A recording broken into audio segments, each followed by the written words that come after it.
나머지 지분권자하고 공유물에 대한 협상이 안 되면 여러분은 법원에다가 뭐를 신청할 수가 있는가? 지금 상대방하고 나하고 이 공유물에 대한 재산이 해결이 안 되니 차라리 이 공유물을 분할을 해 주십시오 라고 하는 공유물 분할 청구라는 걸 법원에다 할 수가 있습니다.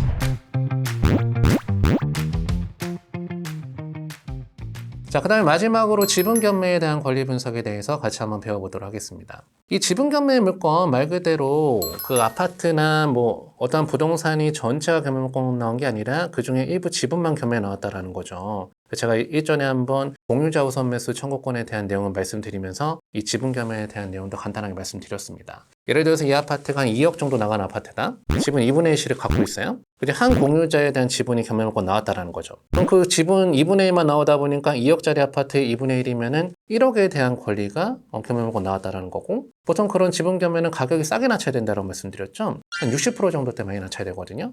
한 6천만 원 정도에 낮춰야 됐어요. 낮춰야 됐다라고 하더라도 안심할 수가 없는 게 나머지 공유권자한테 무슨 권리가 있다? 공유자 우선 매수 청구권이라는 게 있다. 그 사람이 공유자 우선 매수 청구를 하게 되면은 그 사람이 낙찰받은 그 가격을 그대로 가져가게 되는 제도를 공유자 우선 매수 신청 제도라고 말씀드렸죠. 여기서 말씀드리고자 하는 건 바로 뭐냐? 6천만 원 낙찰 받았는데 공유자 우선 매수 신청이 안 들어왔어. 근데 낙찰 받았잖아요. 그 다음부터는 어떻게 여러분들이 수익 구조를 만들어 갈 수가 있는가에 대한 내용만 간단하게 설명드리도록 하겠습니다. 여러분이 지분 2분의 1을 갖다가 저렴한 금액 6천만 원을 낙찰 받았어요. 그 다음에 이제 여러분들이 수익을 만들어 내셔야 되잖아요. 그럼 일단 여러분들은 누구를 먼저 한번 찾아가 봐야 되겠습니까? 지분 2분의 1 낙찰 받고 나머지 공유권자 만나봐야 되겠죠. 만나서 처음에 여러분들은 뭐라고 한번 얘기를 해보시겠어요? 제가 보통 강의를 다니면서 여쭤보면은 내가 그 6천만 원 낙찰받은 거를 걔한테 팔겠대요. 그거 안 돼요. 만약에 그 사람이 이 지분을 살 마음이 있었으면은 공유자 우선 매수 청구가 들어왔겠죠. 내가 그 6천만 원 낙찰받은 거 1억에 사줄까요? 절대 안 그럽니다. 그렇게 파는 경우는 흔치 않아요. 그러면은 반대로 가야 되겠죠. 야, 그러면 네 걸 나한테 팔아라. 얼마에? 내가 이거 6천만 원을 낙찰받았으니까 네 것도 6천만 원에 팔아라. 그럼 팔까요? 안 팔까요? 절대 안 팔죠. 그렇죠? 원래 그 사람이 갖고 있는 지분의 권리가인 만큼 1억 정도는 다 쳐줘야지 팔지 않겠습니까? 만약 그 1억에 그 나머지 지분을 사온다고 하더라도 난 나머지 지분 6천만 원에 낙찰을 받아놨으니 2억짜리 아파트 얼마에 살 수가 있는 거예요? 1억 6천에 살 수가 있으니까 거기서 또 이익을 발생할 수가 있다. 그런데 이 나머지 공유권자가 아예 얘기가 안 통하는 사람이다. 경매를 오래 하다 보면은 참 여러 사람의 유형을 많이 만나봤거든요. 진짜 그런 사람들이 있더라고요. 그냥 얘기가 아예 안 통하는 사람이 있어요. 네가 하는 말은 뭔지 모르겠고 난 무조건 싫다. 이런 사람들이 있거든요. 걔가 무조건 안 판다. 이런 경우에는 어떻게 해결해야 될까? 그 내용을 간단하게 말씀드려 보도록 하겠습니다. 제가 그 수업 다니면서 들었던 가장 충격적인 답변 중에 하나는 그냥 같이 들어가서 산대요. 동거를 시작한다라는 거지. 그럼 걔가 불편해서 저한테 팔지 않을까요? 이렇게 말씀하시더라고요. 들어보니까 나쁜 방법은 아니에요. 그렇죠? 근데 그거 할 수가 없다라는 거죠. 그렇죠? 할 수 있는 분들은 하셔도 될 것 같은데 저는 못 하겠어요. 그렇죠? 뭐 그렇게 하는 방법도 있겠지만 일반적으로는 그렇게 그 나머지 지분권자하고 공유물에 대한 협상이 안 되면은 여러분은 법원에다가 뭐를 신청할 수가 있는가? 지금 상대방하고 나하고 이 공유물에 대한 재산이 해결이 안 되니 차라리 이 공유물을 분할을 해 주십시오 라고 하는 공유물 분할 청구라는 걸 법원에다 할 수가 있습니다. 그렇게 법원에다가 공유물 분할 청구를 하게 되면은 원칙은 어떻게 되느냐?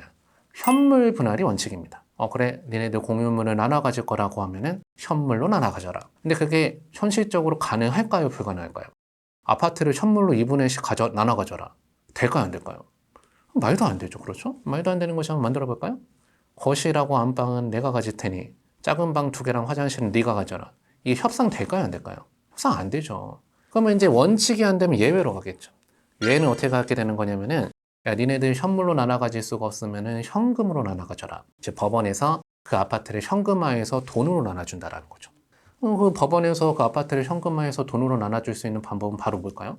법원에서 직원이 나와서 그 아파트를 부동산에 내놔서 잔금 받아서 그 돈을 갖다 우리한테 나눠줄까요? 그렇게 하게 되면 법원이 일이 너무 많지 않을까? 그렇죠? 그렇게 가는 게 아니라 법원에서 아파트를 현금화해서 돈으로 나눠줄 수 있는 방법, 유일한 방법 바로 뭐밖에 없겠습니까? 바로 경매죠. 그러면 이제 그 아파트 전체가 경매에 들어가게 되는 거예요. 경매에 들어가게 되면은 처음에 내가 이물권을 낙찰받았을 때는 지분 경매로 낙찰받았기 때문에 낙찰 가격을 저렴하게 낙찰받았지만 나중에 하자 없는 아파트 전체가 경매물권 나온단 말입니다. 그때는 낙찰가가 높게 낙찰될까요? 낮게 낙찰될까요? 높게 낮춰야 되겠죠. 요즘은 이제 아파트 시장 분위기가 안 좋기 때문에 아파트 가격이 많이 떨어지고 있지만 예전 같은 경우는 아파트가 90% 밑으로 떨어진 적이 잘 없었거든요. 예를 들어서 그 아파트 한 90% 정도 낮춰야 된다. 한 1억 8천만 원 정도 낮춰야 된다는 거죠. 각각의 2분의 1씩 거리 있는 사람들한테 반반씩 배당금으로 준다. 그러면은 상대방 9천만 원, 나 9천만 원 이렇게 배당 받는다는 거죠. 나는 이 지분은 6천만 원에 낙찰 받았는데 9천만 원 배당받게 되면은 그 차액은 3천만 원 정도를 벌 수가 있는 방법이 있다더라. 이런 식으로 지분 경매는요, 낙찰 받았을 때 나머지 공유권자하고 협상을 보는 게 가장 좋은 방법인데 그게 협상이 이루어지지 않았다라고 하더라도 나중에 해결할 수 있는 방법이 있다라는 게 가장 큰 메리트 중에 하나입니다. 물론 쉬운 건 아니지만 여러분들도 이 지분 경매 물건이 나오면은 그냥 패스하지 마시고 한번 자세하게 한번 살펴보시는 것도 좋은 방법 중에 하나가 될 것 같습니다. 자, 오늘 여러분들하고 권리 분석에 대한 내용 같이 한번 살펴봤습니다. 자, 오늘 내용 여기까지 마무리하도록 하고 다음 시간에 또 만나 뵙도록 하겠습니다. 수고하셨습니다.